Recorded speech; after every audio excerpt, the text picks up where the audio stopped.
अमरावतीतील नवजात शिशु कक्षातील दुर्घटनेनंतर अकोला प्रशासनही सतर्क झाले आहे। याच पार्श्वभूमीवर वंचितचे रुग्णसेवक तथा नगरसेवक पराग गवई यांनी जिल्हा स्त्री रुग्णालयातील नवजात शिशु कक्षासह संपूर्ण रुग्णालयाची पाहणी केली। यावेळी वैद्यकीय अधिकारी आणि कर्मचाऱ्यांच्या रिक्त पदांचा गंभीर मुद्दा समोर आला असून ही पदे तातडीने भरण्याची मागणी त्यांनी केली आहे। अमरावती जिल्हा स्त्री रुग्णालयातील नवजात शिशु कक्षात घडलेल्या दुर्घटनेच्या पार्श्वभूमीवर अकोला जिल्हा स्त्री रुग्णालयातील सुरक्षा व्यवस्थेचा मुद्दा पुन्हा ऐरणीवर आला आहे। याच पार्श्वभूमीवर वंचितचे रुग्णसेवक तथा नगरसेवक पराग गवई यांनी जिल्हा स्त्री रुग्णालयाला भेट देत नवजात शिशु कक्षासह रुग्णालयाची प्रत्यक्ष पाहणी केली। पाहणी दरम्यान वैद्यकीय अधिकारी आणि कर्मचाऱ्यांच्या 14 पदांपैकी केवळ 2 डॉक्टर नियुक्तीवर असून उर्वरित डॉक्टर प्रतिनियुक्तीवर कार्यरत असल्याची माहिती समोर आली आहे।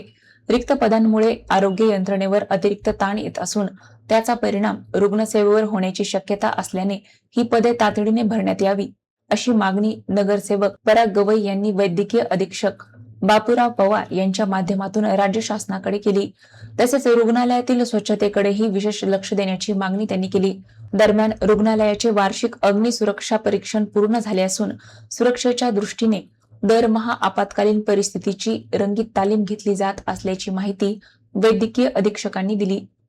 अमरावतीला जे दुर्दैवी घटना घडली त्या संदर्भात आज आम्ही जिल्हा स्त्री रुग्ण अकोला माननीय वैद्यकीय अधीक्षक पवार साहेब यांची भेट घेतली असता त्यांच्याकडून आम्ही माहिती घेतली की हॉस्पिटलचं फायर ऑडिट वगैरे झालेलं आहे का। तर त्यांनी सांगितलं की फायर ऑडिट आणि सर्व ऑडिट आमच्याकडे झालेले आहेत। त्याचप्रमाणे आम्ही त्यांना विचारलं की तिथं वैद्यकीय अधीक्षक म्हणजे स्त्री रुग्ण डॉक्टर किती आहेत। तर त्यांनी सांगितलं की स्त्री रुग्ण डॉक्टर इथं 2 आहेत, त्यापैकी एक आजार रजेवर आहेत आणि एक आहेत जे निवासी आहेत आणि बाकीचे त्यांनी काही डेप्युटेशनवर बोलावलेले आहेत। माझी शासनाला विनंती आहे, अकोला स्त्री रुग्णालयामध्ये 5 जिल्ह्याचे रुग्ण येतात, त्यांना योग्य ते सुविधा आणि योग्य ते म्हणजे उपचार मिळण्याकरता इथं सरकारने शासनाने इथं निवासी डॉक्टर उपलब्ध करून द्यावे ही आम्ही त्यांना विनंती केली। विनंती शासनाने मान्य करावी आणि अकोल्याला निवासी डॉक्टरांची जे पदरिक्त आहेत ते त्वरित भरून आरोग्याच्या दृष्टिकोनातून नागरिकांना कशी सुविधा चांगली मिळेल याचा प्रयत्न करावा।